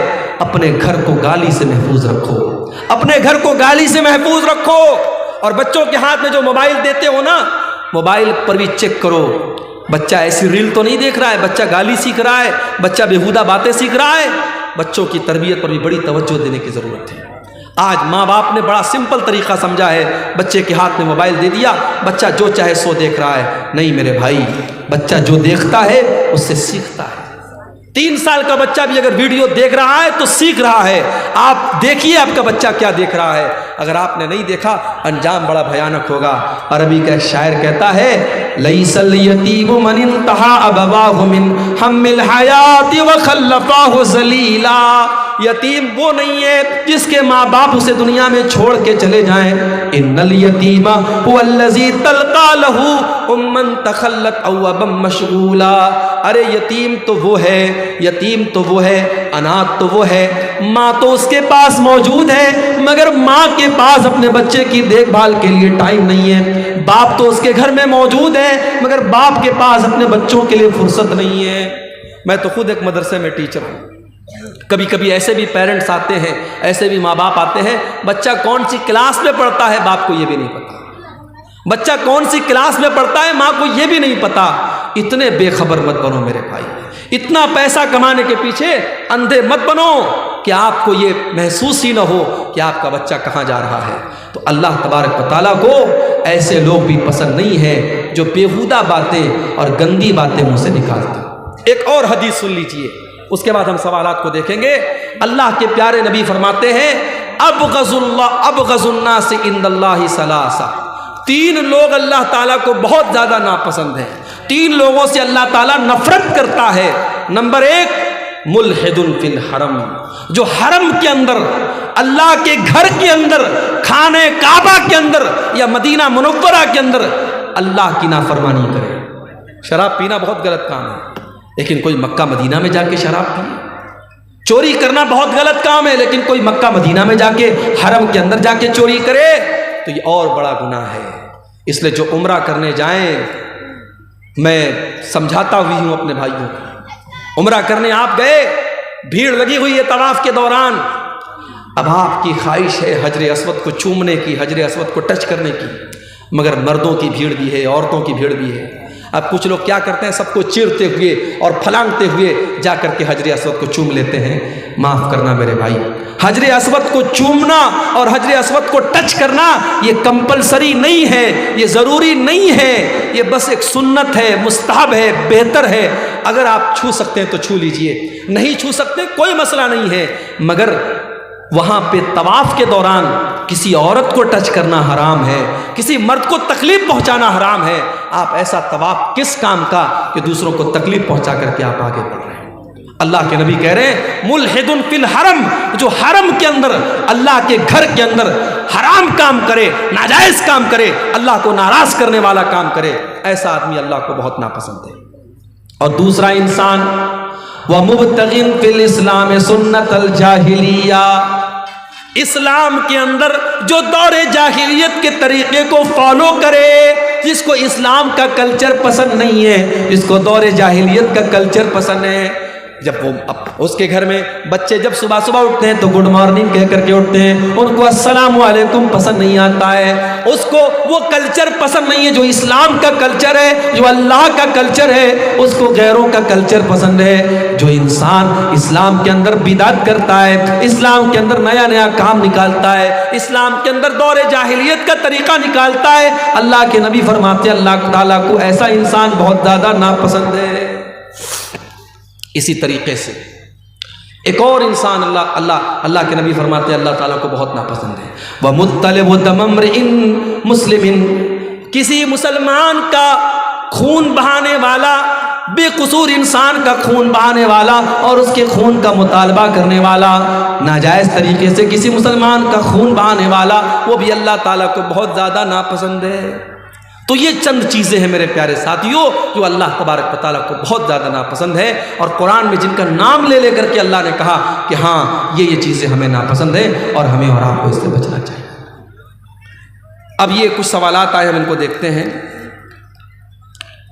یہ ایک سوال آیا ہے کہ کیا نماز کی حالت میں داہنے پیر کی جنبش سے نماز خراب ہو جاتی ہے؟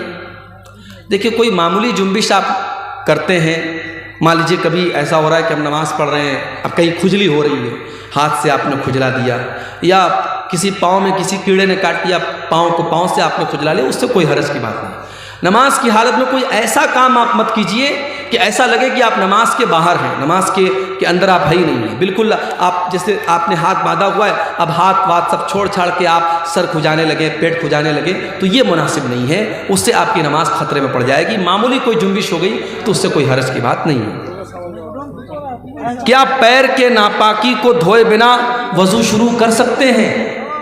اگر پیر کے اندر ناپاکی لگی ہے تو پہلے آپ پیر کو دھوئیں گے، آپ پہلے پیر کو دھوئیں گے۔ اسی طریقے سے جب غسل جنابت آپ کریں گے، جو ناپاکی کو دور کرنے والا غسل آپ کرتے ہیں، اس میں بھی شریعت کا مسئلہ یہی ہے کہ پہلے آپ اپنی شرمگاہ پر لگی ہوئی گندگی کو صاف کریں گے، اس کے بعد اپنے ہاتھوں کو اچھے سے دھلیں گے، پھر آپ وضو کریں گے۔ تو اگر کسی کے پیر میں گندگی لگی ہے تو پہلے پیر کی گندگی کو دھلے گا، اس کے بعد وضو کرے گا۔ اور ایک سوال تیسرا آیا ہے کہ کیا ایک انسان اپنی بیوی کے پستان سے فیضیاب ہو سکتا ہے؟ اس کے بارے میں علماء کی مختلف رائے ہے۔ زیادہ مناسب جو رائے ہے وہ یہی ہے کہ انسان کو اس چیز سے پرہیز کرنا چاہیے اور بچنا چاہیے، یہ مناسب نہیں ہے کیونکہ بچے کا حق ہے۔ واللہ اعلم بالصواب۔ دادا سے پہلے اگر باپ مر گیا تو اس کی اولاد کو میراث سے محروم کیوں کرتا ہے؟ دیکھیے، شریعت کا ایک مسئلہ ہے کہ اگر دادا کی زندگی میں باپ مر گیا تو باپ اگر مر گیا تو پوتا ڈائریکٹ اپنے دادا کی وراثت میں حصے دار نہیں ہوگا۔ کیوں؟ کیونکہ اگر دادا کی اولاد زندہ ہے تو دادا کی اولاد کی موجودگی میں اولاد کی اولاد وارث نہیں ہوتی ہے۔ یہ مسئلہ یاد رکھیے، دادا کی زندگی میں اگر اولاد زندہ ہے تو جو اولاد کی اولاد ہے وہ وارث نہیں ہوگی۔ لیکن میں ایک سوال کرتا ہوں آپ سے، مان لیجئے کسی کے 5 لڑکے ہیں، اب ایک لڑکا باپ کی زندگی میں مر گیا تو اب ظاہر ہے اس کے بچے کہاں جائیں؟ اس کے بچوں کا کیا قصور ہے؟ اگر ان کا باپ مر گیا، اس کی پہلے کسی بہانے سے اس کی موت آ گئی، تو اسی لیے علماء کہتے ہیں کہ شریعت میں وصیت کرنے کا جو حکم ہے تو وصیت ایسی صورت میں کرنا ضروری اور لازم ہے۔ دادا کو چاہیے کہ اپنے اس یتیم پوتے کے حق میں اپنے جائیداد کی 1/3 حصے تک کی وہ جو وصیت کر سکتا ہے، جو شریعت میں وصیت کرنے کا آپشن ہے۔ اب یہاں پہ وصیت کرنا آپشنل نہیں ہے کہ چاہے تو کرے چاہے تو نہ کرے، بلکہ دادا کے لیے لازم ہے، ضروری ہے کہ وہ اپنے پوتے کو وہ وراثت میں وصیت کرے۔ باقی اگر ڈائریکٹ آپ پوچھیں گے تو وراثت میں حصے دار وہ یتیم پوتا نہیں ہوتا ہے۔ اب یہاں پہ چچا لوگوں سے بھی میں ایک بات کہنا چاہوں گا کہ جب شریعت عام یتیم کے ساتھ بھلائی کرنے کا حکم دیتی ہے تو بھائی وہ تمہارے بھائی کا بچہ ہے، تمہارا اپنا بھتیجا ہے، تمہاری انسانیت کیسے مر جاتی ہے کہ تم اپنے اس یتیم بھتیجے کو اس کے باپ دادا کی جائیداد سے بالکل محروم کر دیتے ہو۔ آج بڑے افسوس کے ساتھ کہنا پڑتا ہے کہ شریعت کے اس مسئلے کا بڑا مس یوز کیا جاتا ہے، اور جہاں باپ کی زندگی میں کسی بیٹے کا انتقال ہو جاتا ہے تو اس کے بچوں کو پوری جائیداد سے لوگ بے دخل کر دیتے ہیں، اور لوگ یہ نہیں سوچتے ہیں کہ یہ کتنا بڑا ظلم ہم کر رہے ہیں اور اس بچے کو ہم جیتے جی اس کے حق سے محروم کر رہے ہیں۔ ایک سوال یہ آیا ہے کہ میرا بچہ 10 سال کا ہو گیا ہے اور اب میں عقیقہ دینا چاہتا ہوں، کیا میں دے سکتا ہوں؟ بالکل دے سکتے ہیں۔ عقیقہ کا سب سے بہترین ٹائم 7ویں دن ہے۔ اگر 7ویں دن آپ کسی وجہ سے نہیں کر پائے تو اس کے بعد آپ کبھی بھی کر سکتے ہیں، جب بھی آپ کے پاس طاقت تو آپ کر دیں۔ کوشش یہ کیجیے کہ ایز سون ایز پاسبل، جتنی جلدی ممکن ہو کر لیجئے۔ اگر کسی وجہ سے نہیں کر پائے، بچہ 10 سال کا ہو گیا، 20 سال کا ہو گیا، کبھی بھی آپ اس کا عقیقہ کر سکتے ہیں۔ لیکن ایک بات عقیقہ میں یاد رکھیے، بڑے جانور کا عقیقہ ثابت نہیں ہے۔ چونکہ آپ کے ہاں بڑے جانور کی قربانی ہوتی ہے اور بڑا جانور آپ شوق سے کھاتے ہیں، تو میں صاف واضح طور پہ کہہ دوں کہ عقیقہ میں چھوٹا جانور، بکرا بکری بھیڑا بھیڑی، یہی آپ کر سکتے ہیں۔ بڑے جانور کا عقیقہ یہ ثابت نہیں ہے، اس سے ہمیں اور آپ کو بچنا چاہیے۔ ٹھیک ہے، یہ ایک سوال آیا ہے، کیا صلاۃ التسبیح کی نماز پڑھنا اللہ کے نبی سے ثابت ہے؟ اس سوال کا جواب میں کئی بار دے چکا ہوں کہ صلاۃ التسبیح کی نماز کے بارے میں جو حدیث ہے، اس حدیث کے بارے میں علماء کے درمیان آپس میں اختلاف ہے۔ کچھ علماء کا کہنا ہے کہ صلاۃ التسبیح کی جو حدیث ہے وہ صحیح ہے، اور کچھ علماء کا کہنا ہے کہ وہ حدیث صحیح نہیں ہے۔ اب جب علماء ہی کے درمیان اور محدثین ہی کے درمیان اختلاف ہے تو ہم یہ دیکھیں گے کہ زیادہ مضبوط بات کس کی ہے۔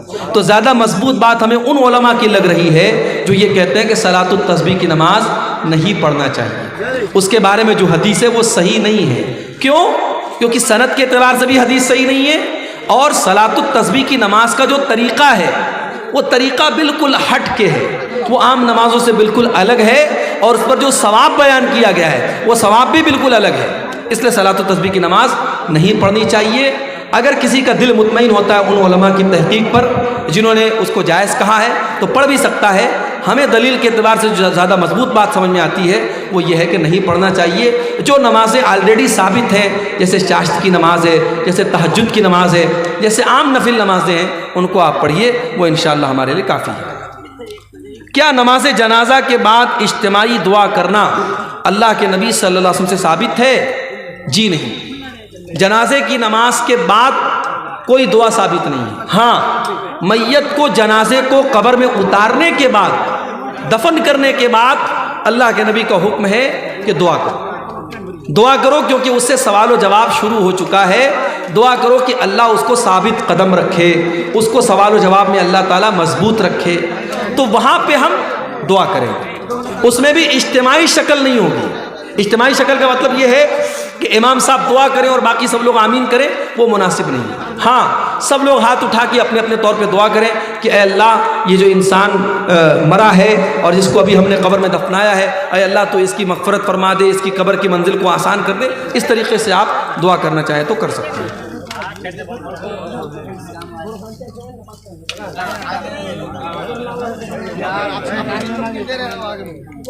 تقریر کے دوران شور پکڑ کر کے بولنا, اچھا شور پکڑ کر کے بولنا کیسا ہے؟ تو بھائی تقریر کا اصل مقصد ہوتا ہے عوام تک اپنی بات پہنچانا. تو اس میں آپ کا جو کنٹینٹ ہے وہ صحیح ہونا چاہیے. آپ تقریر میں جو بات بیان کریں وہ قرآن و حدیث کی روشنی میں ہونی چاہیے. باقی انداز, بعض لوگوں کا جوشیلا انداز ہوتا ہے, بعض لوگ سر میں بولتے ہیں, بعض لوگ آہستہ بولتے ہیں, تو انداز میں کوئی پابندی ضروری نہیں ہے. ہاں, اگر آپ پوچھیں کہ اللہ کے نبی کا